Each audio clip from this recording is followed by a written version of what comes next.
And that's why I personally just don't trust carrots anymore. Oh, really? Yeah. Yeah.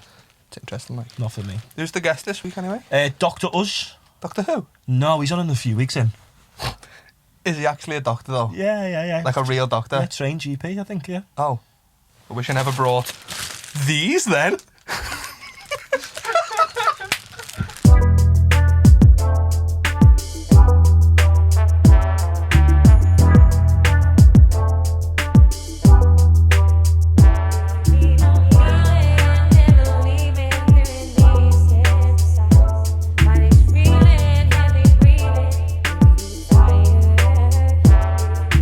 Cheers.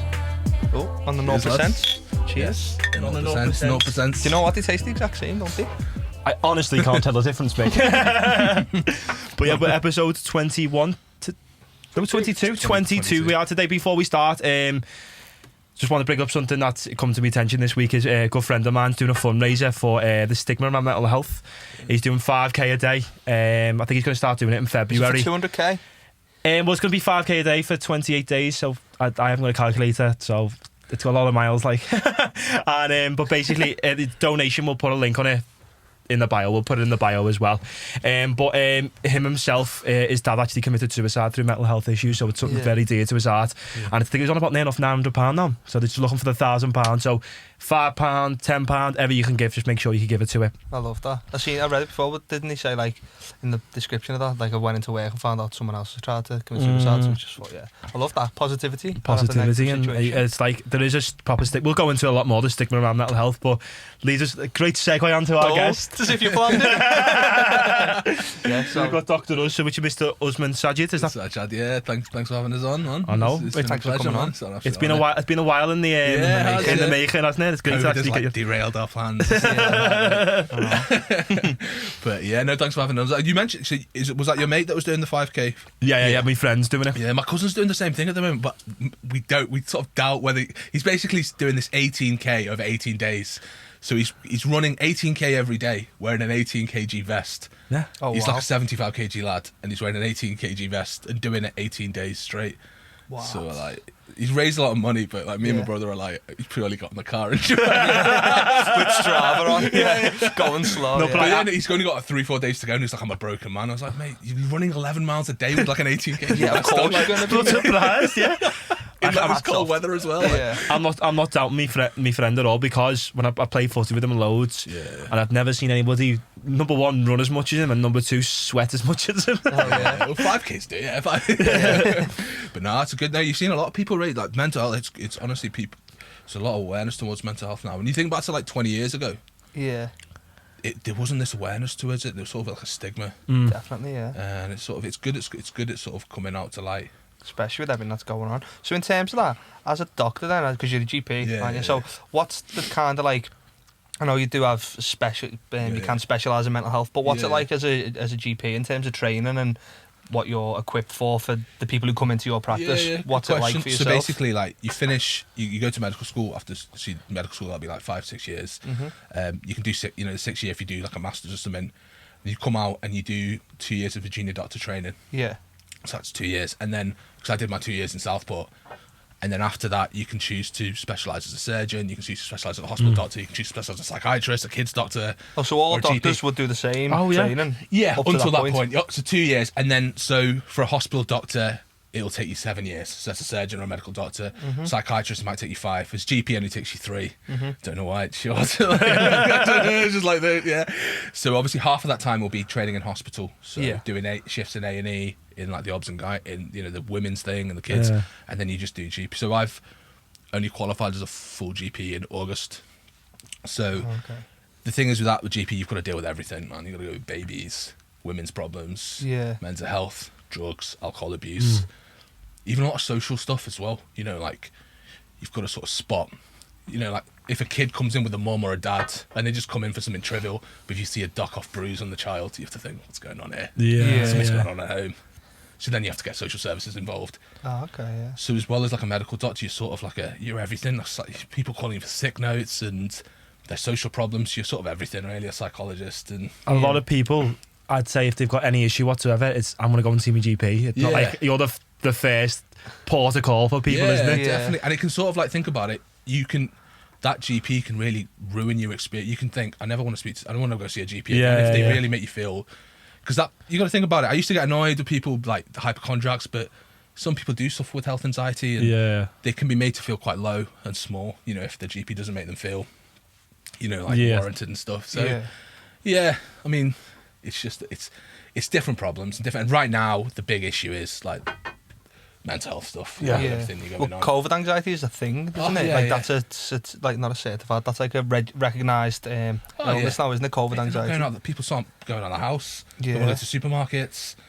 They think if they shake someone's hand or do, they're going to catch COVID. And yeah, it is. And then it knocks onto everything at home. You know, like you think about it. If you're stuck in your house for like a week, yeah, you're gonna feel like it's like a jail sentence for some people. We were like the last few weeks, haven't we? And that first taste of fresh air. I know at the end of it, I felt terrible, like probably unmotivated. I was probably the biggest thing I'd say after that was probably unmotivated, because we was talking about it last week. I was in the word we used was routine. Yeah. We were like, it's just what you were used to. Yeah, it's what you're used to, yeah. and then you end up going out and you're like, might just go back and play FIFA. Do you know what I mean? But yeah, like the isolation thing and being isolated for like 10, 14 days. It's horrible, man. Like, and imagine you have to isolate and you've got 3, 4 kids at home. And yeah. Speaking of GPs, though, like my GP, I don't know about you, but have you got it? Well, obviously you've just moved house now. No, but, like, but did you grow up with a GP? And like, I have got nothing but positive experiences from my GP, Dr. Kakati, man, the family doctor. Like he was the man. Honestly, we'd be like, me mum, he used to call himself Kakak. He was like Kakak, that was his name. My mum like, go and see Kakak. like the Brazilian football. He was what? Like the Brazilian football. Yeah. No, he was like the Brazilian whiz kid. he was a man of a certain age, but you didn't know how old he was. But he was old. But he was just. Then he started doing like 1 day a week. Do you know what I mean? And you'd be made up when you seen him. He was just. Everyone loved him. Everyone who I knew had Dr. Kakati was like, oh yeah, he's a boss doctor, isn't he? I've moved around the areas, but me GP at the moment, she's a vegan GP, vegan doctor. Oh, really? Controversial. And she's got she's brought a book out and everything like that, with all like diets and everything like that. Brings a good question for you actually. What's your opinion on a vegan diet? I'm not turning vegan. I like my meat too much, but Yeah. I guess it works for some. But the only issue with vegans is like you can be deficient in B12. Yeah, And folate. I was told that you by her was. herself. She said you need to buy nutritional yeast and B12 Newt? tablets. The newt, yeah. Yeah, that's the thing. So obviously, a lot of sorts you've got to take B12 and folate supplements. But yeah, if you can do it, like fair enough. I mean, some people have said their lives have. I mean, it's one of them, to be honest. Each to their own. But Yeah. I could imagine it'd be quite expensive though. It's not, It's not. I don't eat meat. I haven't done it for a while. Oh, really? Fair But enough. like, it's a lot cheaper. It is if you're It's a getting lot like cheaper. vegan mayo and vegan Ben and Yeah, Jerry's, yeah. but if you're just eating like raw whole foods, Yeah, like more plant-based plant- whole yeah, foods. yeah. And even like vegan sausages, they taste like Yeah. vegan and stuff like that. But isn't there a special section like when you go to Tesco's and stuff? That special vegan, There's like gluten free. yeah. There's some of them that are lovely though. The sausages really? are nice. The Yeah. Cumberland style they are. Yeah. What else is good? So what's training like in nutrition as a GP? If you do everything, is it quite? There's not a lot because we work like if we need sort of nutrition, we'd refer them to a dietitian. Oh yeah. Because that's their sort of things. You know, we work with like different people like dietitians, physios, all sorts of occupational therapists. Yeah. So we work like if that's the beauty of it, we can just refer them on. So a lot of people would like eating disorders. We'd obviously get dietitians involved. Of course, You know, yeah. to work out how many calories they need to eat, get them on Ensure, you know, drinks and course, stuff like yeah. that. But like I know the basics, but in terms, it obviously goes a little bit further. Yeah. like, and that's Yeah. when the dietitians get involved. You can be a professional in just nutrition, can't you? And it's like, Yeah. Because there's a lot, even when I'm looking at Instagram now, there's a lot of like nutrition coaches and stuff like that. And I don't know, like there's a lot of people going into sort of the fitness world, the nutrition world, and stuff like that. Well, Connor, who we had Connor on, Yeah. Connor Smith. He's got cystic fibrosis, Man. but he provides. His platform is like providing an alternative way of life for cystic fibrosis. Like he's super fit, like telling us all about his levels and stuff. Like he sees his life, and he said like he'll go into his GP and tell him he stopped eating something or taking something because he's found an alternative. And like he climbed some mountain in Africa, didn't he? Yeah. And he said this GP was just like, what? Like you're climbing a mountain in Africa? He's like, yeah, but like because he's smashing life. Yeah, and he yeah. said that's because he's done his own research. He said he he does still take medicines, but he's now trying to find like the balance between natural ones that don't have as many side effects. And his girlfriend's going to uni or something. He said, didn't she, to be a nutritionist? Yeah, because he said she first got him onto like food being medicine type thing. He was just taking alternatives. Like I used to have something in the morning, and he stopped that. And he's always having like, is it ginger and that's what I've been having. What's the tablets? I don't know what he has specifically. I think it was turmeric and black pepper, because that activates itself for like an anti-inflammatory, and then ginger and lemon for the immune system. Yeah, that's all it is. As long as you eat well, exercise regularly, drink enough water, get enough sleep, that's all you need at the end of the day. And obviously, you can take a multivitamin. Like a big one is vitamin D. Because it's obviously hard to get vitamin D in this country because there's never any sun. Unless you're 18 hours a day, unless you're smashing loads of eggs, salmon and cheese, and being on tanning beds and stuff, it's hard. But that's all it is. Right? If you can lock down your diet and eat, not eat sort of bad foods and stuff. But it all goes hand in hand. I went to go and see a GP. And probably the only first time a medical doctor has ever told somebody to go on a sunbed, but I had a bit of psoriasis. He said, what's good for you? He went, do you need to go on the sunbed? I was like, should you be telling me to do that? And she told me to, Wow. He or she told me that. Not naming any names. I remember I went to doctors once with, what did I go to doctors with? I had chest pain. So like when I was a kid, my dad died when I was quite young. And so that's it. It's all right. I've got a new dad now, haven't I? I'm a lucky guy. I've had 2 good dads, you know what I mean? But that's all. When I was young, that'll play on my mind, like chest pain. So there's a heart attack, just because I've heard about it. And my mum used to be like, it's just health anxiety. So when I was like 16, 17, I was always at the doctor's, and Dr. Kakati, he'd always used to go to me like, you need to stop worrying, man. He was like, honestly, just learn to ski. He was like, you're not going to die. He'd show me my test results, and he was like, stop worrying. He was like, go and live your life. That was learn to ski. He used to say, you can go out, go scuba diving. He was like, stop worrying. I was like, okay, doctor. That's the hardest thing when you get people with health anxieties. Yeah. They'd be like, I've got this, I've got They're this. convinced. And then I'm like, listen, I don't think it's this. It doesn't sound serious or sinister. And I'll often even say, I'm not worried about it. It doesn't sound like this, doesn't sound like that. I'm not worried about it. And then they'll say, oh, but so-and-so's told me, or I've read this on the internet. Yeah, Dr. Google. I'll often even say, I'll be like, listen, what are you worried about? And they'll be like, I'm worried about cancer. And then I'll be like, I don't think it's cancer, or I don't think it's this.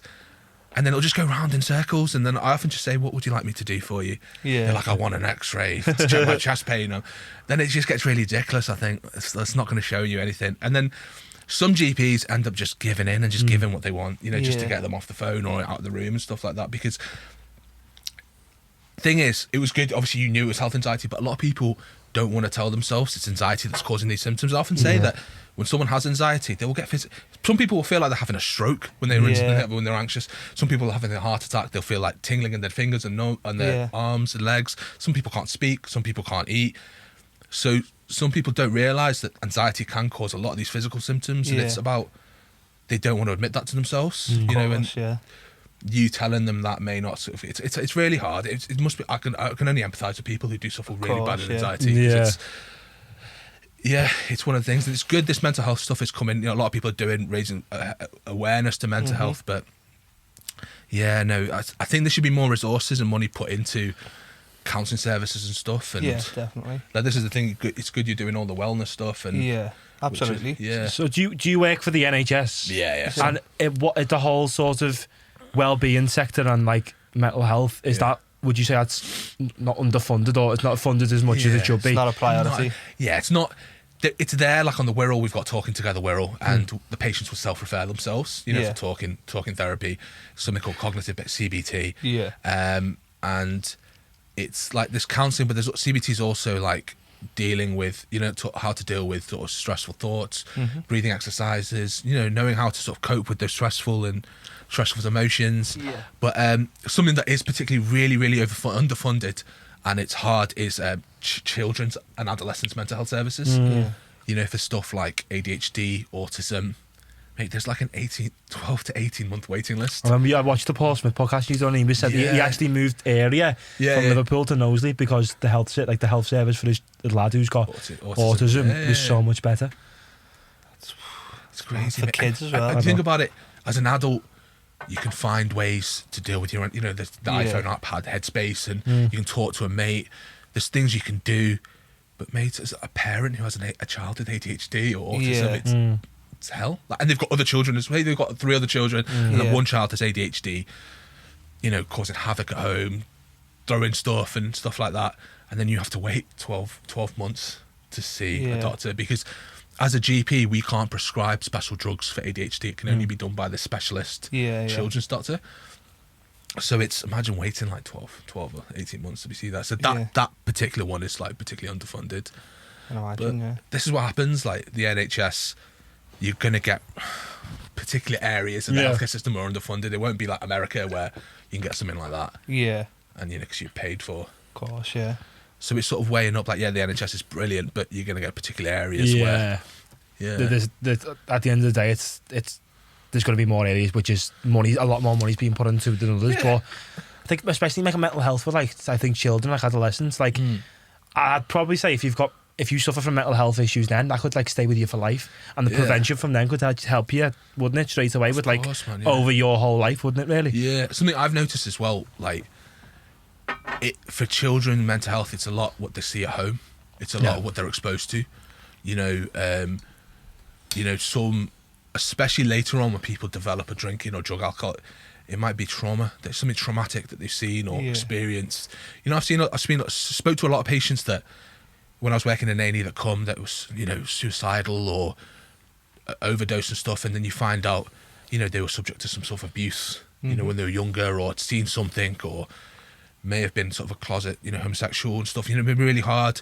But it might not be as extreme as that. It might be something that, I don't know, they had trouble at school or something like that. So it's, with things, it's their environment. You know, that's the thing, and that's really important. And I've learned that good parenting is key to them, you know, obviously not developing. But again, it's hard, like we were talking about, the single mums and stuff like that. And a lot of times when they don't have enough support, financial support and stuff, and, you know, lack of support, and because they don't have the support, financial and family, it impacts on the children, you know. So you see all aspects as a GP. Like, I said this to my mum last night. So I come down, I was on a call with a client, come downstairs, and my mum in the house, and I was like, "What? Hasn't been like that for a while, because no one can go anywhere." But my dad went on a drive with my little brother and sister, and I was like, wouldn't it be mad if it was just me and you? Like, because I've got I know some mates who's like, oh, it's just me and my mum. And I was like, wouldn't that be mad? And my mum was like, wouldn't like that. I was like, why? She's like, I just like a big family. There's loads of us that look after each other. And I thought, like, because you're from a big family, there's loads of like extended as well. Do you know, like your nan and that.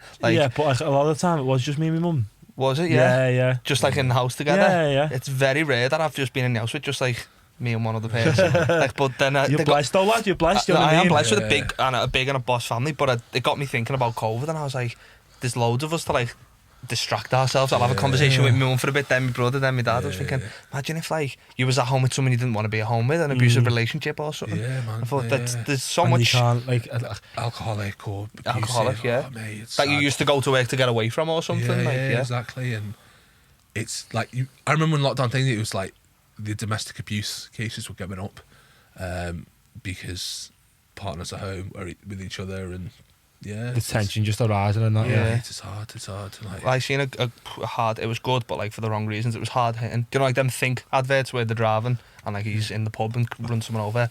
Got me, right? It was a poster. I seen it when I was in a taxi, and it was like someone like throwing something at his girlfriend and wife, and it said domestic abusers always work from home. And I was like, ooh, I haven't even thought about that. And it got me. Do you know, I was thinking that is true. Like, and then it was like a number to call. I was like, I haven't even thought about that. Like, people used to go to work to escape from abuse and stuff like that. Yeah. So have you seen more like a spike in that situation, like more abuse at home and things like that? Is that kind of in yourself in the practice? Have you seen that? No, I haven't seen the domestic abuse, because like I said, that'll take a while. Like, they won't call their GP to be like, oh, I'm getting abused. It might be found out in other ways. But definitely in the depression and mental health. You know, my mental health is worsening, my anxiety is worsening. Even when we get like, you know, routine bloods on them, and we check their liver bloods, and there'd be something wrong with their liver, liver bloods, the liver functions. I'd be like, oh, what's going on? And they'd be like, yeah, I've been drinking a little bit more. So yeah, I'd definitely say the depression, anxiety, and the alcohol. Because there's nothing, because obviously they can't go out, so there's nothing stopping you, you know, just buying alcohol and sitting in the house and stuff. And people don't realise as well that because obviously it used to be 21 units for a man and 14 for a woman, but now it's 14 units for both. And what's equivalent to how many bottles of What's lager in would it this, be? yeah? So what? None. Non-alcoholic beer. So a double vodka, like when I did drink, I'd have like vodka juice or vodka cranberry. So a double vodka would be 2 units. Yeah. A bottle of wine is 9 units. So it's the equivalent of a bottle of wine a week or 7 doubles. And some people might drink a bottle of wine, 2 bottles of wine a night. Yeah. Yeah, and it can. People don't realise as well, because I haven't asked them, like, if they're like, yeah, you will work out, and it'll be like, some people will drink like 110 units a week. I'd be like, do you drive? I'd be like, yeah. I was like, you do know it can impact, because if something happens, you have a car crash, you have to declare something. Yeah. The DVLA can take your licence away if you're drinking more than 100 units a week. Yeah. 'Cause that's, Even if you're not over the limit, yeah. yeah, because if it comes to light that you are abusing alcohol, and alcohol abuse is classified as a DVLA as more than 100 units a week, yeah, they can take your really, licence yeah? away. Yeah. Rightly so, like. Yeah, no. In the same way, It's bound to impact your driving, isn't it? Like, waking up a bit groggy. Like, yeah, no, definitely. 'Cause that's the thing. A lot of people be like, "Oh, I don't drink and drive." I was like, I've known of one, and I felt really sorry for this guy. I don't know if he's telling the truth, but he did sound quite genuine. As a GPs, we have to, when people have been suspended from DVLA, Yeah. and the DVLA send us the forms, we have to go through sign it. So I was like, "Oh, Mr. So-and-so, why did you get your license taken away?" And he was like, "Oh, it was last Christmas. I went out for my 40th birthday." I was like, right. I was expecting to be like I was drunk driving home. So obviously he'd finished the night at like 2-3 in the morning, and he went home, and he was driving at 2 p.m. the next day with his son, and he got pulled over outside the Wallasey tunnel. Usually it's the Birkenhead tunnel that they get you. Yeah. Outside Yeah. the Wallasey tunnel. I was like, right. I was like, when was this? It was like at 2 p.m. So I was like, this is 12 hours after you finished drinking. He was like, yeah. And they breathalyzed me. I was like, what, did they smell alcohol on you? He was like, no. They just randomly breathalyzed. I was like, really? I was like, yeah. And then obviously they found he was just a little bit over. And yeah, he got his license suspended. Like, What? I don't know if he... it sounded genuine, like... Yeah. But I was like, fucking hell, police can do that. Like, Yeah, it's mad. just randomly... Because they had to have a suspicion of, like, if they smell alcohol or if you looked intoxicated. Yeah. But it just makes you think, like, you can breathalyze everything. Because I always thought that you lose a unit an hour, but... Yeah, no, it's mad, isn't it? It's mad. In my job, though, I speak to people about stuff like that, and Yeah, I've insurance, learned, yeah. not to listen to what anybody says. 'Cause the more likely chatting pure shit. More than likely, do you know what I mean? So just, I've got a good. Like, I'm the same as you. Like, Yeah. they're all guilty. All yous are guilty. I can tell when people are like lying, or I can tell when someone's telling the truth. I can tell when they're lying. I can tell when something is going on, more than what it is. It's a bit difficult now because we have to speak to all the patients on the telephone, but it would be more so when I see them face to face, like the body language. Oh and, yeah. Just like, then, I know that, like, I know you're lying to me, like, but Only had we'll two. go along with it. Yeah. I always like a big thing is I would always like alcohol. So I'd be like, oh yeah. So I would be like, yeah, 2 or 3. I'd be like, yes, it's 3 then. There's about 4. I remember when I was in Thailand. I went to Thailand for the summer. I was teaching over there, and one of my mates, some other was mates over there, ended up having to go to the doctors, and he got like a very good English speaking doctor, and he was like, do you drink? And he was like, yeah. He's like, okay. And he's like, do you smoke? And he was like, sometimes. And he's like, do you smoke? And he was like, now and again. Like, he was like, so how many do you smoke? And he was like, I don't know, like 3 or 4 a day. He was like, so you smoke? and he was like, yeah. And he was like, so you smoke? Do you know what I mean? Like, it's a yes or no. I get quite abrupt like that, especially with like, when the people come in for like headaches or changing bowels, so coffee, like how much coffee and tea you drink is big because people get headaches, it can cause headaches. So I'm like, how much tea and coffee do you drink? I'm like, oh yeah, just a bit. I was like, how much is just a bit? Like, just So a bit. subjective. I was just like, how much is just a bit? Yeah. 10, 15. I'll be like, oh yeah, a few. I was like, how much a few? And then they'd be like, one guy was like, I drink 6 pints of coffee a day. 6 I was pints? like, how much is a pint? I was like, this guy, he was like, you come in, he had a... Pints of coffee is enough. So I was just like, right, okay. 6 pints. It was like he had like kidney stone pain sort of thing, Yeah. and common like headaches, kidney stone pain, anxiety, of the palpitations. coffee. It's a caffeine, yeah, because caffeine dehydrates you. So I was like, right, okay. I have to go back to GCSE maths here for my, because I had to Google. It was so embarrassing. I got Google up. I was like, right, pint to glasses to cups. Yeah. So I was like, what's 1 pint equivalent to 1 cup? And it was like 4 cups. So I was like, Mr. So-and-so, you're drinking 24 cups of coffee a day. It's like, yeah, if that's a pint. I was like, Yeah, I am. oh, you drinking 6? I'm interested like, how he right. knows it's a pint over a cup. 2 cups, 1 pint to 2 cups. Is it? Yeah. Yeah. 1 pint to 2 cups. 2 cups. Yeah, but Still 12's a lot cup's though, anyway, isn't Oh, it? yeah. What would you recommend? Coffee. No, Coffee. I know what he's on about because I give up coffee for like 2 weeks, unintentionally. I just woke up and I text Harry and I said, I'm back on the cups of tea now. And he sent me a picture. I was like, so am I.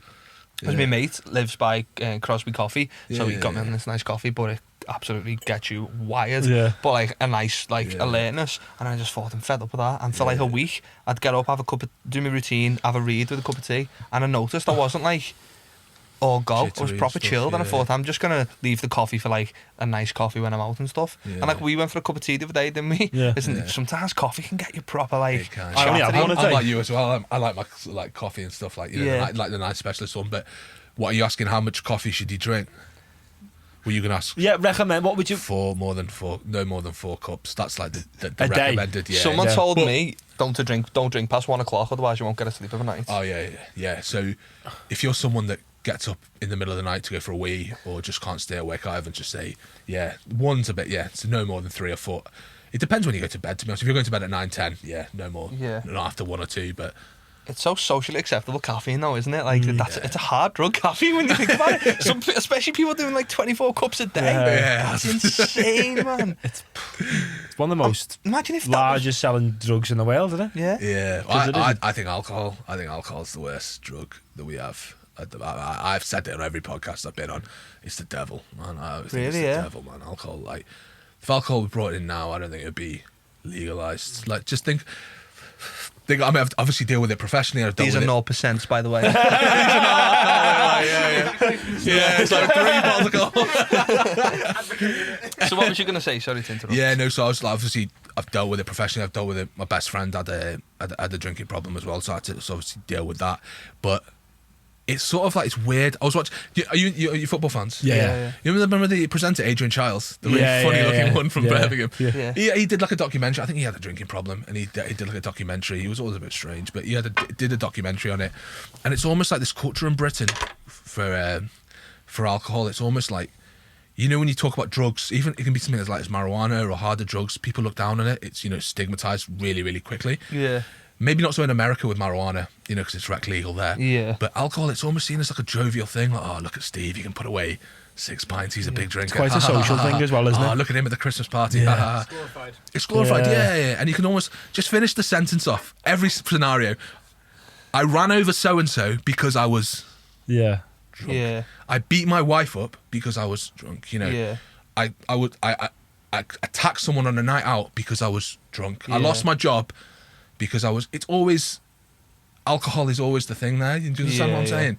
And I'm not saying it's always the case, but it can get, because it's so accessible, like if you're coming up, like habits and stuff, if you want to come off alcohol, it's everywhere. Like, you go to Nando's, you can get a beer there. Yeah. You walk past a shop, there's alcohol, but it's not like, it's so different to heroin, cocaine, anything else, because it's like, you have to be in those certain circles. You've got Yeah. dealers' numbers. It's not sold in Tesco's and stuff like that. It's in certain circles and it's certain Yeah. situations. Whereas alcohol, it's accessible, it's there, and it's not something you can stop abruptly. I always say alcohol withdrawals are the only substance that can kill you. Like, it can kill you. Withdrawing? Yeah, withdrawing. So Oh, it really? goes- Yeah, I always thought heroin could, because like No, how no. bad cold taking is. No, you feel really unwell. Like, But you won't die. No. You won't, unless you vomited and diarrheaed enough that your electrolytes went off and you went into dehydration. But no, you'll feel rubbish. Like, opiates, like heroin, Yeah, and, morphine, or something. I'm going off train spotting, that's all I'm going. So yeah, it'll typically be like chills, fever, Yeah. vomiting, diarrhea, just restless. But it won't kill you. Like, it'll pass after a certain time period. Your sleep will affect it. More but mental, alcohol, is it? Yeah. Like, yeah, so I mean, but the alcohol, it goes in like, so for 24 hours, you might sort of shake, and then you might be delirious, and then you could cease, but it'll drop vitamins in your body like potassium and magnesium, and when they become deficient, it can get so bad you can have a cardiac arrest. yeah. Yeah, so that's the thing with alcoholics, they have to taper it down, and there's also like, it has to be gradually reduced and stuff like that, because that's the only thing that can kill you, and it's Just coming straight off it like that, yeah. yeah, and that's what, you know, when they were like during the lockdown, they were like, oh, why are off licenses open, but fucking this is also like, they have to be, because It's an essential service. alcoholics, yeah, because if they don't, and there's alcoholics can't get alcohol at certain times, they could, you know, I know it's a it's like the thing, it's a self-inflicted thing, but you can't. Still need You help. can't. They do, and it's there's so many problems I'm finding that surround, you know, the alcohol abuse and stuff like that, and it destroys lives, destroys families, and It's so like socially acceptable to That's like the thing, yeah. 2 bottles of wine. Do you know what I mean? That's Like, not my mum personally loves a bottle of wine, but people that, my mum loves a bottle of wine after work and that. Yeah. Like, imagine if that was someone coming home doing like 2 grams of whatever of a night. Exactly, It'd be like, well, that's a problem straight away. Exactly. Yeah. Like, if you told people, like, you know, I go out, I don't do it every night, but I go out on Friday night and I do coke and drink. Yeah. You're like, oh mate, you've got a problem. Or even if you smoke marijuana every night, that's a problem. But drinking a bottle of wine a night, it's not a problem. Yeah. Like, there's just so much, like, you know. I think it's a social thing with alcohol as well. Like, It is, for yeah. example, if I hadn't seen you for 4 months Yeah. and we're both in town I'll have and to go for a bevy. the pubs are open, I'd be like, oh, should we go for a pint? Yeah. Do you know what I mean? We're not gonna go for a Subway. I wish we could. If we were hungry, you might do. Like, No, I but know what you mean. Yeah. I had a teacher in school say to me, I think we'd been learning about drugs in school, Yeah. and she said, this was going back 10 years as well, so wasn't as quite like, what's the word, liberal as it is now with like weed and marijuana and stuff.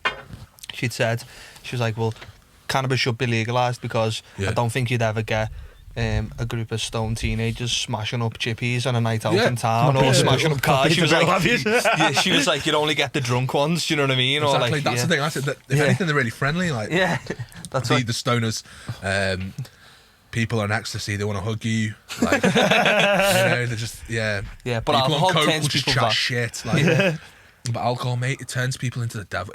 I say it's You're right the devil, there. It is. It's crazy. It's the devil, that, like, isn't it? it is, yeah. So do you think, because alcohol is just a poison, isn't it? Like, if like pure alcohol is like ethanol, it kills germs on your hands. Yeah. Like, and it's mad that. It is, Crazy. man. Like, it's I'm just, glad I've given up, Jake. how long you been? I've given up. So I went 2 months last lockdown Good. in like March, just because I drank a bit too much, and I was like, you know what, I don't need this. Yeah. It's just enjoying me fresh walks, just like local. And then I decided, come the new year, I'm gonna give it up.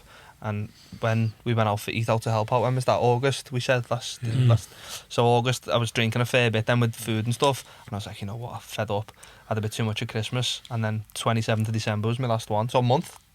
No, we don't. No, we're not in. Still in December. Oh yeah, we're still in December. Yeah, so I think about a month I haven't had one for, and I feel like clarity of thought. Was it hard routine. initially, like the sleep and stuff? You know, the first few days. Yeah, no, because I'd had like a few weeks away, and then Christmas Eve, Christmas Day, Boxing Day, the day after, and then that decided for me, like, no, I'm done. Yeah, Yeah. I've got 2 challenges this year. My brother's 18 in April, Yeah. and I'm thinking, do I go the rest of my life? I would say yeah, because your brother's only 18 months. This is what I'm saying. Have a pint with him. Yeah, I'll have one. Put pint your with arm him. round him, telling you love him. And then I'm going to Ireland, well, whenever we can, because I've got a few mates in different places. Yeah. So I'm thinking a nice pint of Guinness with my Irish mates. But that's, I could live without it. I don't mind having Everything a in 0%. moderation. Like, Yeah, 2 occasions is fine. Like, yeah, exactly. Yeah. But Lad, if you go the full year and only have ale twice, then I'll be so proud of you, lad. yeah, I see you're not proud of me now. Oh, no, I am. I'm proud of you, man. I'll be even more proud of you. Thanks, Joe. Nah, yeah, it's just it just gets boring, doesn't it? Like it just does, gets man. like you were saying. I don't know whether If it's a regular thing, more like, because in the end you man. end up, say if you're back in a house or you're in somewhere and you're like, I can't be arsed doing this anymore. I just want to Yeah. go home and Mate, watch Top Gear or that's the something. thing, like, that I tastes the same as it did last It week. does. Like, this, Yeah. like I was saying, with the 2 years when I was living in town, it just got the same pre-drinks, the same drinks, like certain like house music would take you back to that time and stuff like that. Yeah. And going out, then how you feel the next day, and you look at your bank balance and you're like, oh Jesus Christ, Yeah. what the fuck? Like, The issue with me though, a lot of the music I quite like techno and dance music, and a lot of it, yeah. you are intoxicates when you listen to it. Do you know what I thing, mean? man. Yeah. See, when you're listening to because whenever I listen to house music and dance, I just think, oh man, those times when we used to go out, the fucking warehouse project and stuff. But do not take you back to? Well, I remember I used to listen to proper hard techno, like proper like. Yeah. Scouse Yeah, House, proper Scouse House stuff Yeah. like yeah. I remember being on the bus on the way to uni. It was 7:30 in the morning. And I had this set on and was like, this is a bit weird, this. I had to look what time the set started and ended. And it started at 2 p.m, but the party started like 30 hours before, and he was ending it from like 2 o'clock till 5 p.m. Oh, wow. And that was a bit of a wake-up call. Yeah, in terms of alcohol, I've never needed alcohol. Like, I had my first drink at 13. Well, I can't remember. I think it was at a park, but like it was fun. Do you know what I mean? And then like my next one was like 15. Like I didn't drink for years later, and then 18 was when it became like a habit and a routine. Yeah. And I've never been one of these people who's like, you get these people who come out the shell a bit more, or like won't speak to girls, or what the opposite sex or whatever. Yeah. I've never been like that, so I don't know what it was with me when I think I've just always loved. I love socialising, and I love a good time, and I think I've just always put it hand in hand. Certain people are better drunks than others. Like I like the people that would like, they're really quiet, and then when they come drunk, they just come out with rubbish, or like they tell funny jokes. But then some people just seem to like go within and like Like when I get really drunk, like when I did in the past, I'd go with like it'd go in stages, like a chatty, and then I'd go within like to a point where I'm just really sedated. Yeah. But some people just become aggressive off it, and like they do. it's like, I don't get it. Like where's just bringing out some anger or tension. Yeah. I hate the people who go out, the lads. Shouldn't hate anyone. No, but no, I dislike the people who go out, go for a drink, and they cause trouble because they've had too much to drink. Yeah. You hear about it in the like I Santa don't remember Cruz, a couple of years ago. Like you hear about it all the fucking time. There was, because I remember I was one of our boxing coaches he was like one of the head detectives in like the Merseyside police, and it happened to one of his colleagues. This was like one of the at Christmas a few years ago, some like off-duty officers were on a night out.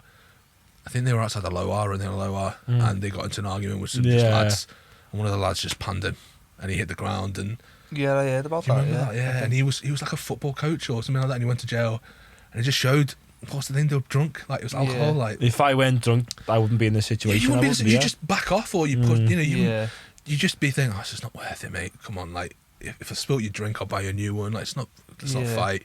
But yeah, you're hearing of stuff now, like people going out with knives and stuff like that. Mad, and then think about it: alcohol, drugs in your system, and loosened up your inhibitions a bit. Yeah. Like I also work in like the sports field. I worked in the professional rugby and professional boxing as well as a sports doctor, but I've also worked as a crowd doctor at like gigs like the Liam Gallagher and the Cortinas, and I've seen like for some reason they attract these like younger drug taking crowds, and it's stuff with like legal highs, ketamine. Is that a big thing, legal highs? Then would you say? Yeah, like the thing is, I remember it was at Old Trafford, so I think it was the Liam Gallagher gig or the Cortinas. Oh, it was both, to be honest. And both were like hell. They were both, no, because I've done other gigs. I've worked other gigs like Robbie Williams and Britney Spears, and that was the full of mums and dads. Yeah, they were the mums and dads. Like we would take that. Like we did the One Love Ariana Grande. It was all tame, but for some reason, this Liam Gallagher and the Cortinas. I hadn't even heard of the Cortinas. Obviously, Liam Gallagher, the Oasis there. So for those, and every lad, I swear to you, every 10 minutes, there was a kid, 17, 18-year-old lad or girl being brought in, just like doing like a catwalk or just like crying or something like that, and it just their reaction wasn't conducive for something that's taken marijuana or coke or MD. It was just a really like they'd be screaming or really like they was possessed. Like it's like legal highs now. Legal highs are a big thing. What about I don't know whether they're legal anymore, but balloons? Nitrous oxide. What's like the medical effects of that? Doesn't it like cut off the oxygen to your mind? Yeah. Your So brain I've there are a lot of people where they can do enough where it drops your blood pressure because it's basically it's a vasodilator, so it will dilate your blood vessels. So if it dilates your blood vessels, if your blood vessels are constricted, it's like a hose pipe. Yeah. Your blood pressure will go up. But if it dilates, your blood pressure drops. And if your blood pressure drops, your heart rate drops. It's all like a compensatory thing. Yeah. And they will collapse. Some people can have strokes. Some people can have heart. But yeah, like that's the thing. Like kids like 15, 16 taking them, that's mad. You know that laughing gas they give that to pregnant women. Yeah. And it only lasts 15 seconds. It's like blood. So how are you? why are you taking something that gives you a 15-second high? Yeah, it's mad. It's my I don't get that. I don't get that in the legal highs thing. Like, No. They're often more dangerous because people think they're legal. So like they're legal, they Yeah, can't be that yeah. bad. Like alcohol, it's legal, it can't be that But bad. a lot of the time, it's like the younger people, the students, and like the younger lads, and they haven't got Yeah. much money, and it's like, oh, we want to do something a bit naughty tonight, so we can't afford a pack of coke. Let's go to the shop and get a pack of balloons. Yeah. And a lot of time, that's how people get out, because Yeah. it's more accessible in a way, isn't it? As you were saying about like with Joe, the alcohol and that. You can buy stuff in shops. You can buy legal highs in shops. Do you know what's mad though? I think Or when online, the dark web. That's another big Yeah. one. Get everything off the dark web. it's mad. Don't know what. I was like, man. The bitcoins, like. No, but you think like, because like in Colombia, like cocaine is that you wonder if they have a drug problem there, but I don't think they do. I think the only country that seems to be a problem is here. Like, But I reckon with the Colombian as well, they're having a lot more natural substances. Whereas, Yeah. if for example, if we decided to get one in now, it could be could be cut with anything. It could be anything in it, and we don't know. Do you know what I mean? Stuff, yeah. Whereas the likes of Colombia, I reckon that it's a lot purer. And would you say if it's a lot purer, there'd be a lot less side effects in a They'll way? have one line. I haven't been to Colombia. So I'm not saying. They'll have one line and they'll be like, "Oh, this is nice. This is enough. This is enough for an hour." Yeah. But you see people, I've seen it when I've worked in A&E, when people have come in. You've seen them where I remember one guy, he'd literally smashed 4 grams in a couple of hours, and he came in with like chest pains. He was like a 26-year-old lad. He had like a heart attack. He had like an MI Yeah. because he smashed a lot of cocaine in that time. And then that's just doing it. Because basically, if it's not pure, the high will be for a short period of time, and it'll numb everything. Like what it's cut with benzocaine, it will numb. Dentist use, isn't Yeah, it? yeah. So they'll think, oh, this is the stuff, but it's not. It's the numbing agent. Yeah. So obviously they'll do more and more and more and more and more because it's so nourish. So I've seen that, and then there was another lad. I remember I was working. I've told this on another podcast. I was working as an A&E doctor in Southport on like a Sunday shift, doing like a midday till 8 p.m. And this lad had come in. He basically started this bender at midday on the Saturday and was found running naked down Lord Street in Southport at 8 a.m. on the Sunday morning, Wow. thinking the devil was chasing after him. And he'd basically taken, in that 18 hours, he'd taken 15 ecstasy tablets. Yeah. And lived to tell the tale. Yeah. Today, he was when he came in, we had to like give him like IV diazepam through a drip and through his veins and stuff. He had to be like strapped to the board. He was What? yeah, he did. He lived. Yeah, he lived to tell the tale. Wow. I wonder how he's doing. Luckily, that. some people don't do these. That's They don't, the man. harsh reality of it, isn't it? Some people don't, and they have a lot less than that as well, don't they? Yeah, yeah. Yeah. I remember, do you know what's mad though? In school, right? Didn't know anything about drugs really, mate. I knew a bit about them, but like at school education. But like, my little sister told me there was kids like in their school, like 13, on the dinner, on the ket and that. And I was like, this is mad. Like, at 13, I didn't even know what that was. 13? 13, like some of them go, I know. I was going out on the vodka lemonade at 13, never mind. I went. I know. I was playing Mate. It's mad. FIFA 12 and ours. And this is recent. Yeah, she said it's like, she was like, oh, it's common for like most kids, are it? And she was Mate, like, I went to a private school in Birkenhead. I left school at 2006, yeah. and for those last years, it was weed, and no one in school does coke because it was. You needed money to it. Yeah. And you only get exposed to it when you went to uni or when you finish uni. Yeah. You see the young professionals. But mate, like I No. think it's bad now. Like my brother's a few years younger. When he was at school, it was MCAT. Oh, yeah. Yeah. And now fucking hell, get him in. Like, And what she said, it's like, that's what we used to leave school in year 11 and go and get pissed on the park by ours. And like she said, no, everyone gets on, like, takes everything, gets on the ecstasy. Like, I was like, where are they getting the money from, first of all? But like, I think it's because of social media and because like kids are exposed to like videos of people from a younger generation or from an older generation at a younger age because they got instant access to it, or celebrities and stuff. I didn't know anything about drugs until like say uni and stuff like that. Yeah. where did you study? What, sorry? Where did you study? I went to John Moores. Did Yeah. you study? GL I went to. Yeah. Yeah, it's only Ormskirk. You know, one thing I'll say about Ormskirk is it fucking stinks, honest to God. I've never been to a place which stinks more in my life, and the only reason is because there's loads of farmers' fields. Yeah, it is. And it's not used to that country air. And you spray them, and it's just stinks. It doesn't seem like, I remember when I worked in Southport, I have to drive through Ormskirk. It doesn't seem like there's a lot to do there. But There isn't. Going out for drinks in Ormskirk's quite nice, isn't it? Like, isn't it? It's okay. It's okay. Very villagey. It's very villagey. Yeah. You feel like if you went out, you wouldn't be like, oh, it's nothing new. That like, it was great in Ormskirk. It's just like you'd see the same people week in, week out. Yeah. All right, Steve, how you doing? How's your job? How's your job at Barclays? Yeah, good. Yeah, still on the Heinekens. 0%. So do you want to go into the topic we're going to do first? Should we do the coaching corner first, then? Because then it'll be fun. Then we'll speak a bit about the COVID as well, won't we? So for the coaching corner this week, we thought, like you mentioned earlier, having being a GP and seeing the spike and anxiety and stuff. What would be your advice as a doctor? What would you give to patients when they come in with? So if anyone's watching this and they're thinking I might go to my GP for my anxiety, what would be the process for them? What would your advice be? Well, yeah, good question, man. So you just find out how bad the anxiety is, how it's affecting them, what symptoms they're getting, what are they anxious about specifically, what's worrying them. You obviously need to find out if they've got any depressive symptoms. So with depression, it has to be there the symptoms have to be longer than 2 weeks. So are they low all the time? Are they persistently low? Are they struggling to do things they normally enjoy? You know, if you normally enjoy cooking or playing the PlayStation or whatnot and you just don't do that anymore, do you have suicidal thoughts or thoughts of harming yourself or other people? So that's really, really important. If they don't have those symptoms and it's just anxiety, like, you know, I get a lot of palpitations, panic attacks. I often say, yes, there's this medication, but the big thing you're going to improve on is sort of counselling and talking to someone.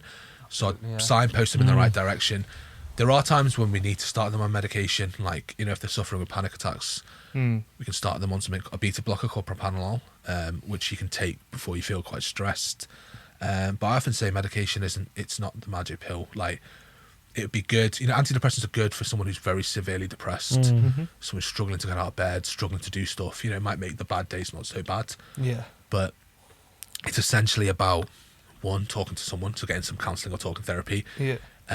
Taking every day at a time. A lot of times with people with mental health problems, they worry about something in a few weeks or what the future's going to be like or this. It's all about taking every day at a time. So if tomorrow's Tuesday, just write down 3 things you want to do. 3 little things you want to do. I always say that, You know, I'm sure you do with your wellness stuff as well. You talk about, you know, that's right. So I don't know, I want to wash my car. I want to watch a series on Netflix. I don't want to make myself a sandwich. I don't know, these are just 3 ideas. Just do those 3 things. When you've done those 3 things, tick it off. You feel well better, Yeah. Sense of fulfillment, isn't it, as well? It is, yeah. You know, going on walks, just going outdoors, talking to someone. And this thing, a lot of people with the mental health issues, they feel so hopeless and guilty, and they think everyone can judge them and everyone's looking at them and thinking, look, this so-and-so's weak, so-and-so's this, but they're not. No one is thinking that. Like, anyone with some element of compassion and, you know, empathy is not going to think that. So if you do think the otherwise, you're an absolute dickhead and you shouldn't be talking to that person in the first place. Exactly. But yeah, no, it is really, really hard. And then obviously you've got to find out, are they sort of leaning on any substances? You know, they're drinking a little bit more, taking drugs. If they are, goes back to what we're saying. I often say, you know, people who drink to drown their sorrows don't know that the sorrows can swim.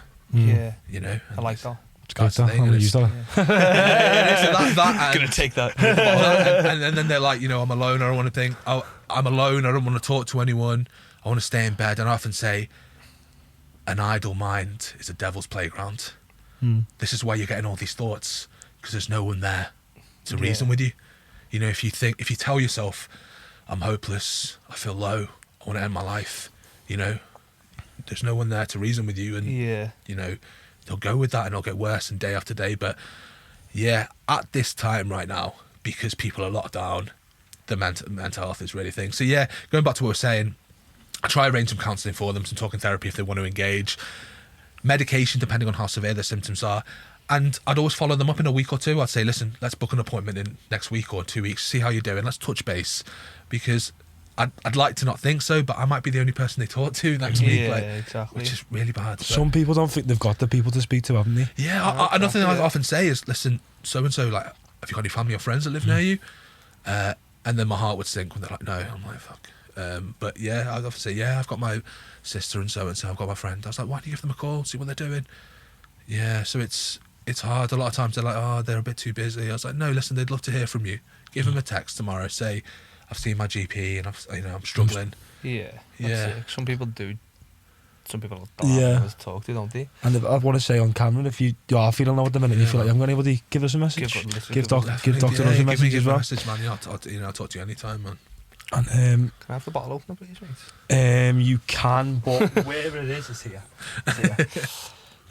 No, what I always say as well, if anyone, so I have like not, I wouldn't say I've suffered with anxiety, but I've dealt with anxiety of. I think everybody has in their own Yeah, way. It might not be as severe as other people, but everyone has. If it's not anxiety, it's depression. If it's not depression, it's anxiety. It's one or the other. Well, when I've like studied anxiety and stuff, it's been branded like the common cold, mental illness. So it's like to some level, everyone will experience it at some point, especially with the world we live in. So like phones constantly, especially kids, like. Everything's in an instant, so their anxiety is always going to be spiked, of course. And I would say I'm not a GP, I'm not a professional. If it's minor anxiety, I can help you, coaching techniques. But one technique I found work for myself and clients is if you adopt an approach, it's called RAIN. So if you ever, like, for anyone who's watching this with anxiety, so R is recognise. So first of all, sit there and think like, what is this? What am I anxious about? Is it my relationship, is it my job, or is it actually what's actually going on? Yeah. And you're just feeling someone else is picking that up off someone else. And then A, acknowledge it. So just be like, okay, yeah, I'm feeling it. Do you know what I mean? This is anxiety, it will pass. Then the I is investigate. So what can you do about it? Kind of, what is it? Is there any changes I can make in my environment? And then N, so RAIN, R-A-I-N, is nurture. So nurture that anxiety. So whether that's, like you're saying, playing the PlayStation, go for a walk, have a bath. Once you've kind of processed it, it will. Once you've brought it to the surface, it will pass because it's just a human emotion. It's an energy emotion type thing. It's if you're, where was I going with this? I got lost in it. So if you recognise it, that'll bring your awareness to it. That'll 9 times out of 10 just pass by bringing awareness to it and processing it, nurturing it. Yeah, that's interesting you say that, and that's the thing. I feel a lot of people turn to alcohol and drugs because it's like they don't want to. Just be aware suppress of it. rather than bring it up. They don't want to. It's almost like they don't want to face the demons, and they'd rather use that to numb the pain and stuff like that. They want to just drown it, numb the pain, and that's what a lot of drugs can do. Especially downers and stuff. They'll just numb those thoughts. They'll numb the voices that people have in their heads. Of course, and that's the thing. They won't. You're not really recognising what you're, what those demons are and what's what thing and stuff like that, and the mental health problems. So. Yeah, no, that's an interesting way of, and obviously it's obviously with wellness and everything with wellness and stuff. It's so important now. It's a good friend of mine told me what he does whenever he has like an adverse experience. He's got he's got his stuff together as well, but something that creeps up. Well, everyone has stuff they deal with, don't they? And he said he has a theory that he teaches his clients with called tea time. So he says whenever something happens, just give it a bit of tea time, and it's TA. So like your thoughts, your emotions, your actions. So first of all, what's my thought? Do you know what I mean? What am I thinking about? Which is mindfulness in essence. What am I thinking about? Then what are the emotions attached to that? Which is, I feel guilt, I feel kind of sad, I feel upset. And then the actions are, what's this made me do? Has this made me stay in bed all day? And then what actions can I take? And if you just apply that TEA to any feeling or emotion, break it down, it's a good little. He said it to me, and I was like, I've never thought about it. He said, honestly, use it, because 9 times out of 10, I find a lot of my clients, a lot of people don't realise they are the thinker, not the thoughts. Like you can't control your thoughts, but your thoughts and your emotions are there as a guidance, aren't they, to tell you something, especially with what's going on. You're bound to feel anxious. There's so much going on out there at the moment. So much to be worried of. The darkness can creep into your mind, of course it can, especially if you haven't, like you say, what was that phrase you used? An idle mind's the devil's playground. If you're not distracting yourself with like fun or just occupying yourself, things will creep in, of mind course. will play tricks on you. Like, of course. He'll tell you stuff like, oh, so-and-so doesn't care. They do. And then you get carried on that train of thought. Like, I think, you've seen people commit suicide through melt over the years, and like, you'll see people like so-and-so, they're selfish, but you think at that time they're not thinking straight. They'll probably think no one cares about me, but you have to think your wife, your husband, your best friend will be devastated, your parents will be devastated if something happened to them. Yeah, it's sad. I remember when you were football fans, Gary Speed. Yeah. when he killed himself. That was so sad. Like, Yeah. I never understood why. Like, I don't even think, like, because there were so rumours. I was like, oh, he was having marriage problems and this, that, and the other. But I don't think anyone ever knew like what was wrong with him. A lot of the high profile people who do actually commit suicide, it's like you never think of it. Like Robin Williams is an example, isn't he? Yeah. Like, He's got many faces, depression. Yeah. That's the hasn't thing. Like, he's a comedian, and I often say like he's probably hiding behind the tears of a clown. yeah, You know, he? Literally, look Knew at what it was like to feel low. So didn't. Yeah, and that's it, Yeah. making people feeling happy. And when That's Jim it. Carrey's had mental health problems as well. Yeah. And that's the thing, I'm actually good mates with him now, Paul Smith, but I've had him on my podcast and he's been on. And I was like, listen. I thought he was going to say Jim Carrey. Then I was going to say, It's fuck. like, me and Jim, lad. Paul, but I said to, I asked him on the first time on the podcast, I was like, Paul, like, is there a big issue with like mental health with stand-up comedians? He's like, what do you mean? And he was like, because obviously you're going out there to make people laugh. You're getting on stage to make people laugh. But I get the idea. I only think the Robin Williams thing, you know, the people can have this like feel low, and it's like not necessarily, no more than any other industry, but a lot of times, you know, the performance thing, they'll get used to drinking after shows and they'll turn into every day. So that's the only issue, you know. Yeah, I can imagine. Yeah. But yeah. Riding the high of the crowd as well. Yeah, especially. But yeah, 100%. for anyone out there, if you need to talk at all, Definitely, man. go to your GP. You can speak to me. You can speak to Jay. You're never on your own. Is the main. Definitely. that's point it. of That's the isn't it? most important thing. Never That- think that you're lonely. That leads nicely on. Actually, I was torn between what topic to pick. So, topic of the week: what subject would you think should be introduced to school? I think, And why? and why? I think wellness and mindfulness, definitely from a young age, teaching kids like that. But that would kind of lead into like kindness.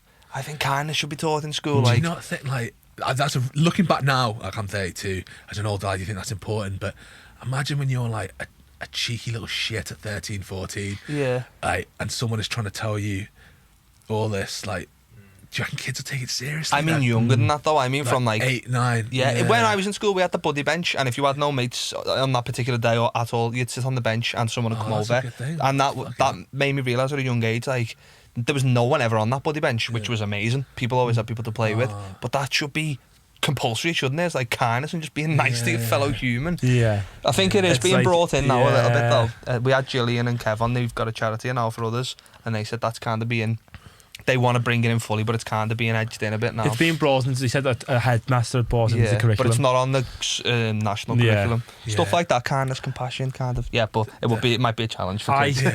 I think if I had to pick the subject to be brought in, just life. Stuff yeah. that shit you should learn in school about. Definitely, man. Mortgages, taxes. You were saying Yeah, before, well, you don't even know what your taxes now, do you? You know what I mean? That's all my time. It's like it's Yeah. all a head fuck. Like, yeah, I'm just because I haven't really come from a family of. Like, I've come from a very medical family, so we know fuck all about business, finances. We just get accountants to do it, and you should really know how to do that. You know, all the accountants and taxes. I don't. Like, I'm not really.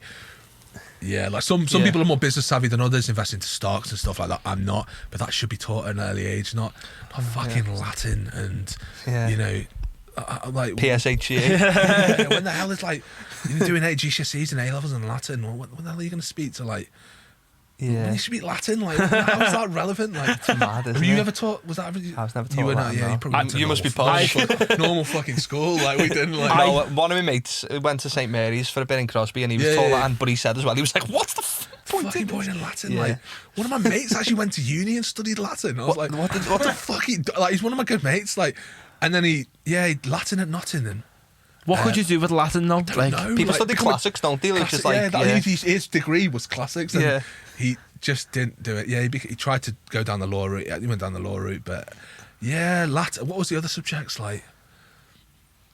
Oh, I don't know. But a lot of them are really outdated. Like, the thing I don't get is like, again in our school, like we were made to go to like chapel every. Oh, was she? Yeah, was it Every really? day. In Yeah, primary, especially- we had to go. We had to especially go as a quite. Muslim lad as well. Like, I got to an age where I just like never used to sing. Like, you know, we all respected that. I was 16. I was like, I'm not fucking. Could you doing this. respectfully decline? Did you have that option, or No, I did you remember- just go along for? No, like, I used to go along, and then when I got to like, maybe when I grew some balls, like 16, 17, I was like, I'm not. My mates were like, "What are you doing?" And I was like, "I'm not fucking singing. What are they going to say to me?" Yeah. One of the teachers like, "What, Sajjad?" You know, they'll call you by a second name in these posh schools. Yeah. Sajjad, why are you singing? And one time I was like, "It's 'cause I'm a Muslim. I'm not don't have to sing." He didn't know what to say, but I think now they can't make you do that now. Yeah, It's of What they were just trying to get- changed a little bit because it's more, you know. What were they trying to get you Yeah. to sing like? He's Yeah. got the whole. Yeah, one of these like, one of these like things. It was really weird. We have to go to shop, and it'd always be these books, and no one else was taking it. No one else was taking it seriously. And we'd have to stand there and read and sing these like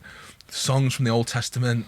Yeah. It was just looking back. I was just like, what the fuck? Like, it's some. I think I've said on this podcast before. I went to a Church of England primary school. Yeah. Wasn't too biblically, but it was a little bit. But like me, high school was just like a state school, so there was no mine religion was the there. same.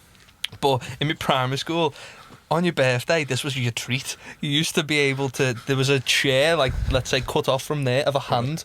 And it was God's hand, and you'd sit in the hand there and smile with your birthday card, and you get a photo.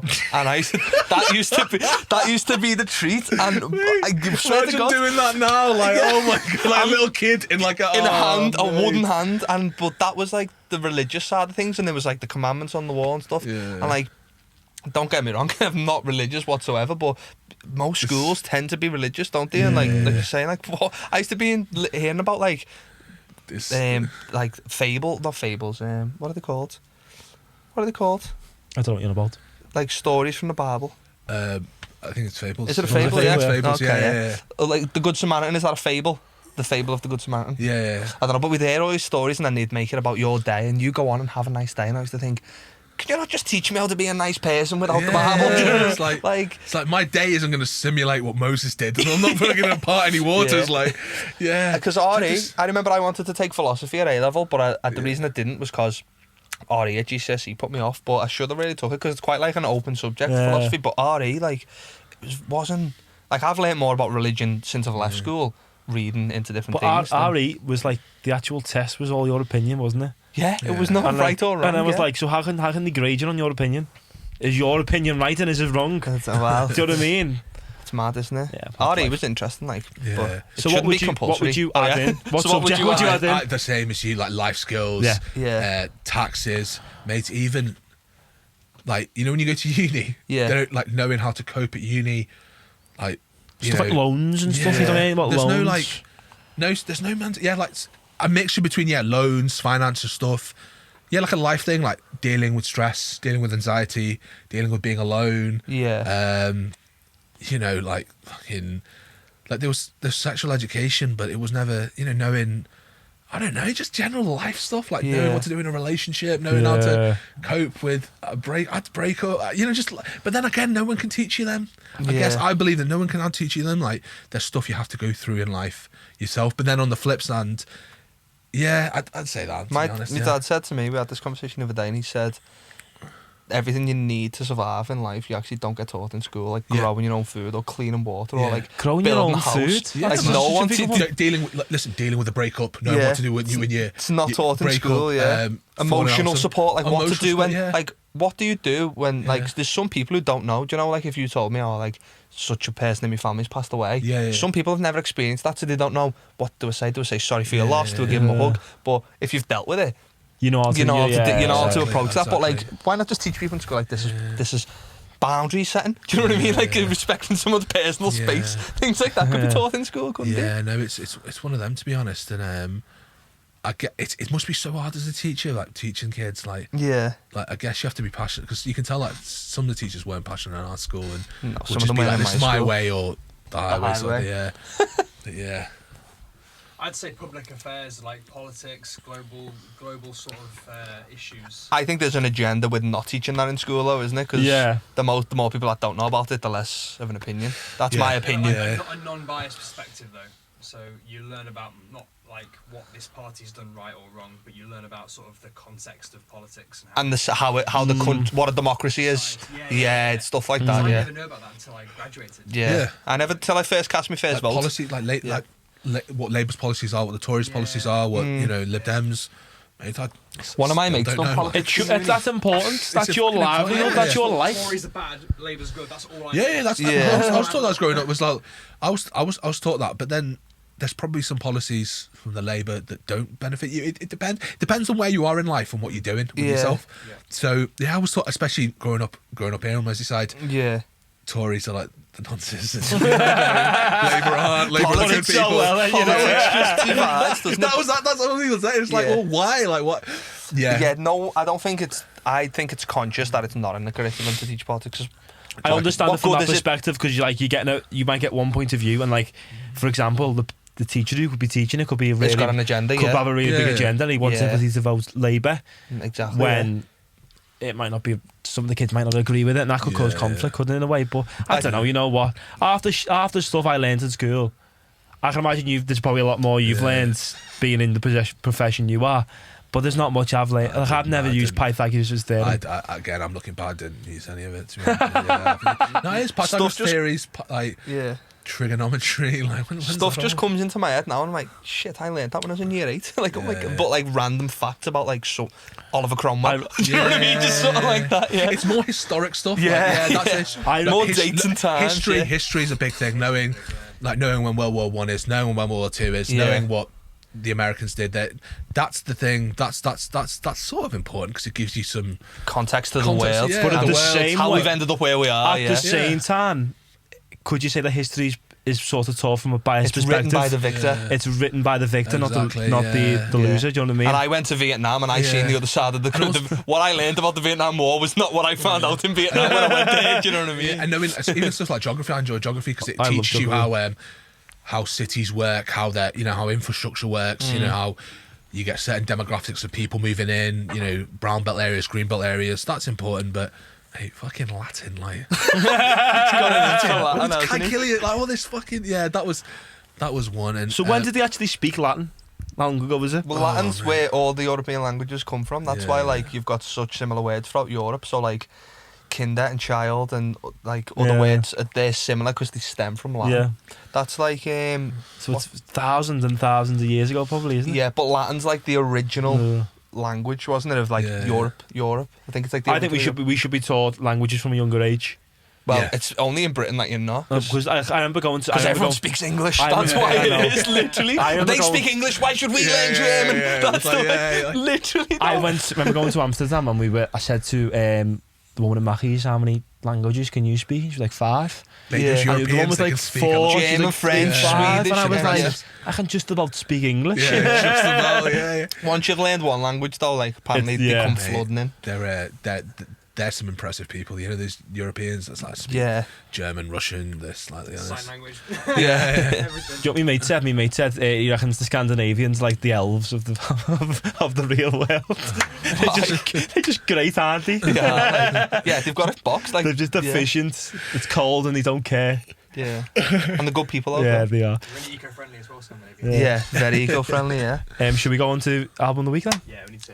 yeah, we do go need on, to no crack on. So Yeah, album of the week last week was chosen by me and Jack. It was Liverpool Express Tracks. It was called Liverpool. They are from Liverpool as well. Funny enough. Jay done all the research. So yeah, I'll let him have bit a of fact for you. Coming in with the facts. Probably the best thing I could see from it is that they were very big in the UK, quite big in the UK, but South America they proper took off. Yeah, And they'd done a tour over there after they released the album Tracks. It was 76 had come out. And they were on the plane. I think they just got like a standard commercial flight there. Yeah. And they were sat there and there was loads of crowds outside the plane, and they were like, oh, there must be someone famous on the plane.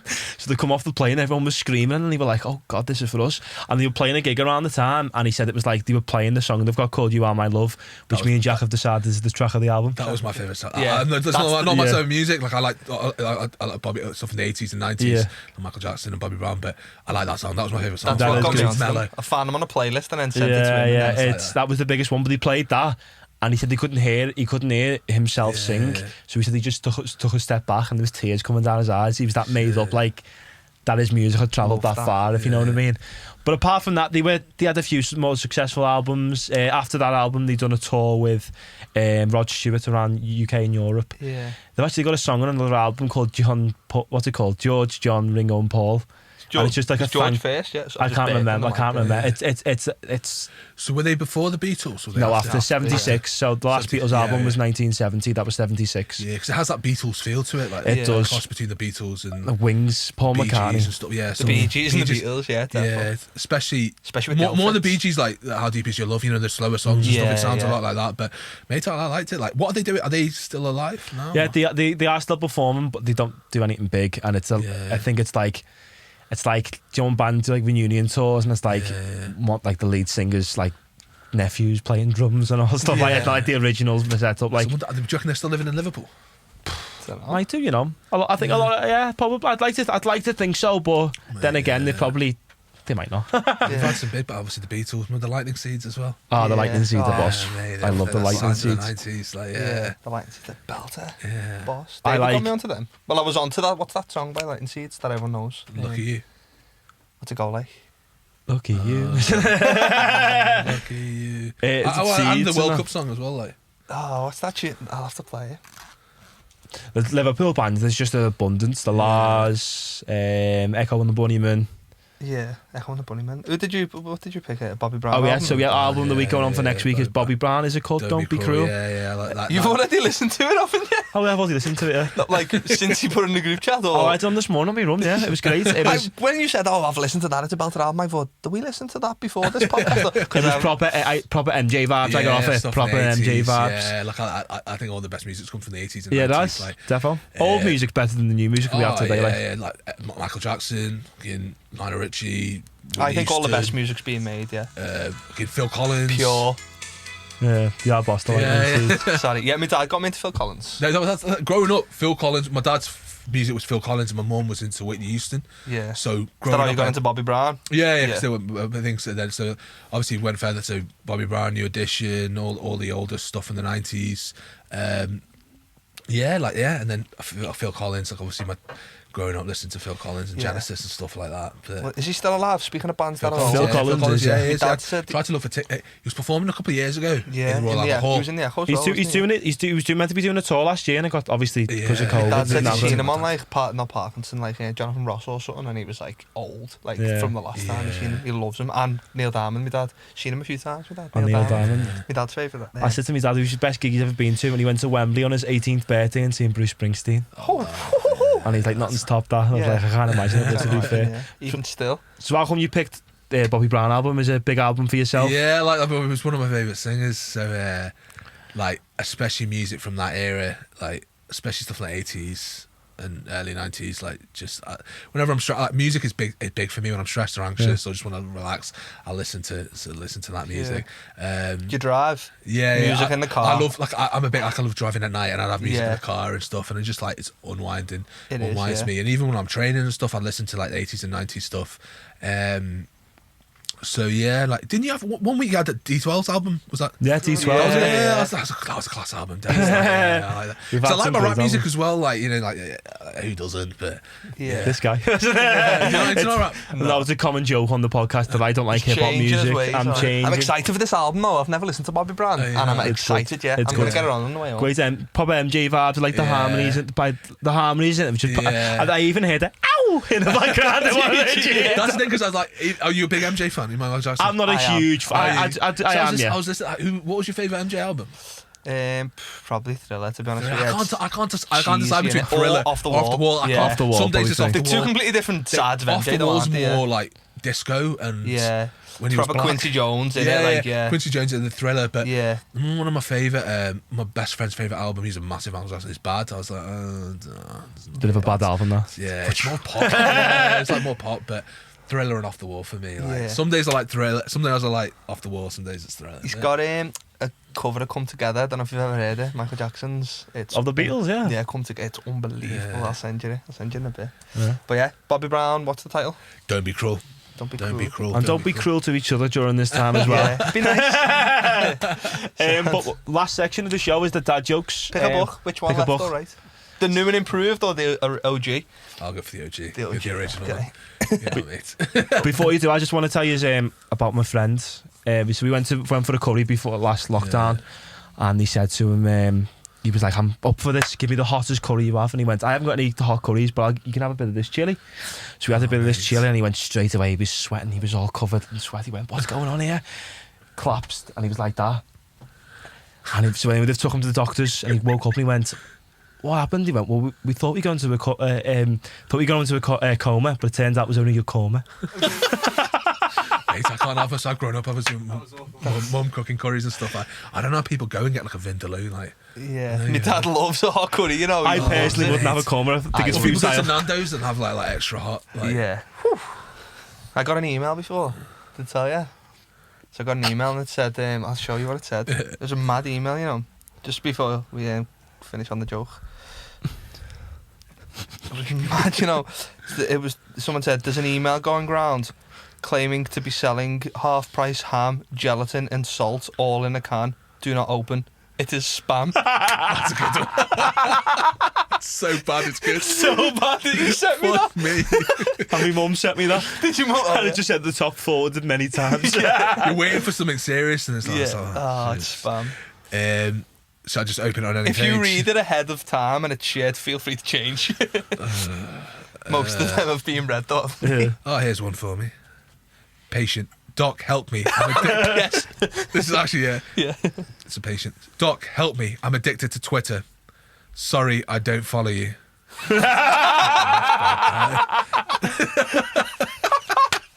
What a fitting joke, eh? That was great. I love this. And great how you've opened it up on that page. Oh, mate, should tell another one. Go on, do one more. Someone threw a bottle of omega-3 capsules at me. Luckily, my injuries are only superficial. Superficial. That's another. Do you know what? This is a good one, Two though. doctor-related jokes there. Yeah, I think He's that's brought it. his own book.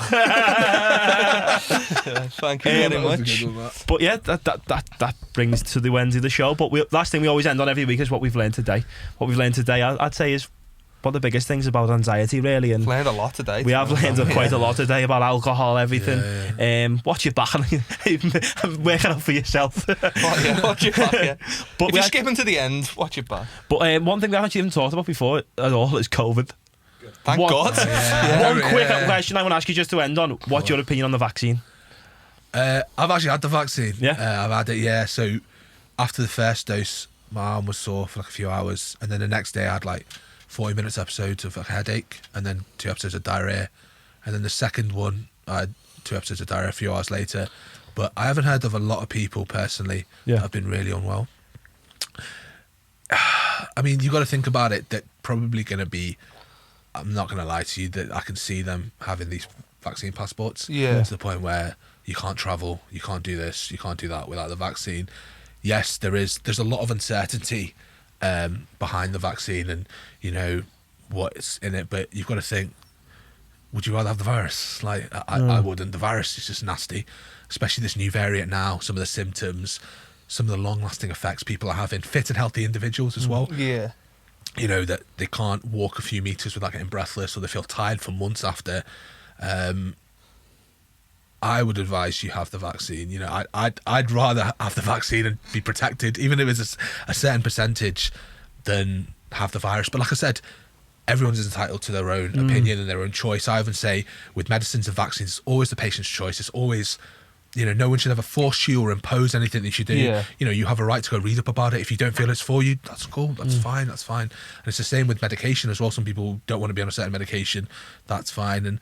But the thing I don't like is, from both sides, really, this whole, you've got from the anti-COVID and the pro-COVID, and they're trying to, you know, they've enforced their views on people. And something I was always taught growing up is religion and politics, you should never discuss your views. Yeah, I was the same. Because they're personal. They're personal. You should, you know, if you're a Muslim and someone's a Christian, you should never, you know, you should respect other people's opinions. Political as well, you should respect other people's opinions. And it's the same with health. You should respect other people's health views. So the thing that just annoys me is, like, from this two sides, and they're trying to impose, you know, who's right or wrong. Just fucking leave me be, yeah. Just leave you be. If you don't want to have the vaccine, don't have the vaccine. If you want to have it, have it. Like, you know, you get these fucking protesters outside these, like, you know, people are going to get tested, or people are going to get vaccines, and these are like anti-COVID things, intimidating. And I think, well, what's the point in that? Why are you giving up your Saturday morning to go stand in the cold and make yourself look like a tit, like doing all that? Just like, don't get it yourself. Just don't get it. Just don't let them get on with things. And another thing I don't like as well, before we finish off, is this spread of false information on Facebook. Like I said, if you don't want to wear a mask, that's cool, don't wear one. If it makes your anxiety worse, that's fine. But don't be spreading false information saying masks are dangerous, masks can kill you, masks limit your oxygen. If that was the case, your dentist would be dead every day from wearing a mask, or people who wear masks all day would be dead. Like, obviously, you need to change that disposable mask every few hours because it's just dirty, but this is just a lot. Fake social media There's a lot is of fake news. yeah, and if you aren't educated, you'll read that and think, oh, that's the truth, and it spreads like that. But like, goes back to what I was saying, like, growing up, health, religion and politics should be really personal views. Like, you shouldn't be imposing, and that's a lot of things with Star Wars, you know, like it is, politics and religion And health. man. Yeah, it's starting wars and violence and stuff like that. People should just That's the way I see it. Like, Same. 100%. But Yeah. Episode thank 21. you very much for That was- coming in. 22. That was us on us. And that's a wrap. And that is a wrap.